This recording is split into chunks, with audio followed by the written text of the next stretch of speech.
So as you can see, these are complicated, murky waters. India has to walk a very fine tightrope in dealing with all of this, in dealing with the multiple strategic interests, humanitarian interests, and other issues that, of course, the government has to keep in mind. And now, of course, there's a fresh twist as well. What is going to happen to Qatar, a country where the Hamas is present, many others are present, and which is now threatening to execute 8 former Indian naval officials. So that's yet another concern that Indian policymakers have to now keep in mind. So to help us to navigate these somewhat choppy waters, it's a great pleasure to be speaking to Mr. K.P. Fabian, who's a former Indian ambassador. He was a former Indian ambassador to Qatar as well, also to Italy and many other places, one of our veteran diplomats. So Ambassador Fabian, thank you so much for being with us. So these are very difficult. Before I turn to the situation in Gaza or Palestine, you've been ambassador to Qatar, of course, so you understand that country well. What do you make of what Qatar has just done by threatening to execute, 8 Indians or former Navy people? Is it linked to India's stance in Palestine and Israel in some way, or do you think it is just a coincidence? I don't think we can establish or suspect any linkage between India's stance on Palestine and what this death sentence. As you know, they were picked up on the 30th of August 2022, long time ago. Okay, so this Palestine, thing started only recently, so there is no linkage. And another thing is that this is a first instance court, okay?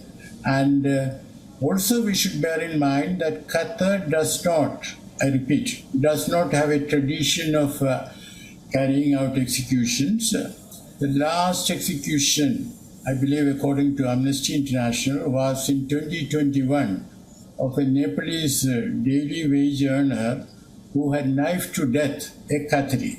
And before that, another execution was 20 years ago. So, in other words, unlike 1 or 2 other countries in the region, Qatar does not have a tradition of carrying out executions. And in the present case, I am more or less certain, almost convinced, that they will not be, I repeat, they will not be executed. All right, that's a relief to hear, and you of course know that region very well. If you could help us navigate, so India's obviously got multiple strategic relations out there. There's a strategic partner with Israel, very close strategic partnership with the UAE, a fast developing partnership with Saudi Arabia. How does India navigate these waters? I'm sure you must be speaking to many of your colleagues and former colleagues in the IFS and others in the government. How do you think India should play the situation, which looks as if it's going to get much worse? Well, let me put it this way. In my view, India should deal with Qatar directly rather than go through anyone else. You mentioned Saudi Arabia. Well, Saudi Arabia and Qatar, they don't have good relations. Why? Because Saudi Arabia treats Qatar as a younger brother who should obey the older brother. And between UAE and Qatar, well, there is some jealousy and rivalry and all that.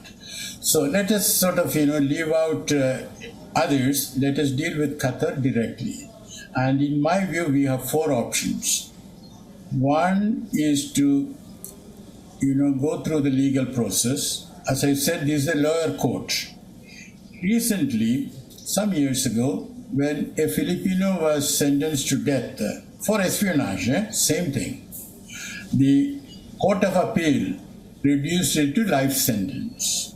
Okay? In other words, Qatar has a system of delivering justice. If the lower court verdict is too harsh, then there is a higher court.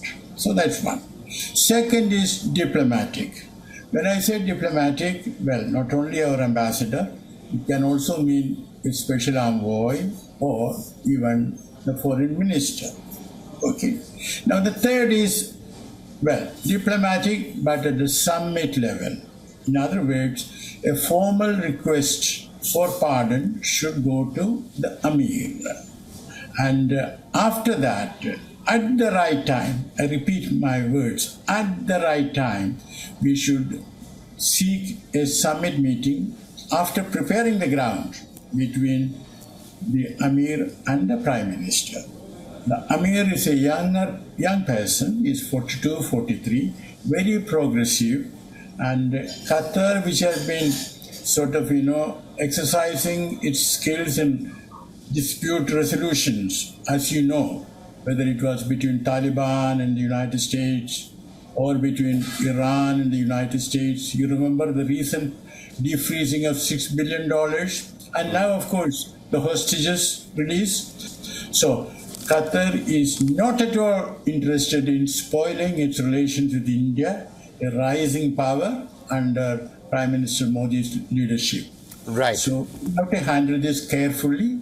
And last option is using other powers, friendly powers, say starting with the United States, putting pressure on Qatar, and if that doesn't work, going to the ICJ. But that option I do not advise at this moment. I think that's very clearly laid out, sir, and that's good advice. I was also trying to get your views on the broader situation, because the strategic importance of the Middle East has only been building up for India. We've heard so much talk about the IMEC and the economic corridor, how you can build closer relations, with Europe, bypass the Chinese BRI. There's a lot that India has at stake there with the Middle East, with all Middle Eastern countries. How do you think India should navigate that? Because some of those relationships could be tested in what is happening between Israel and Gaza.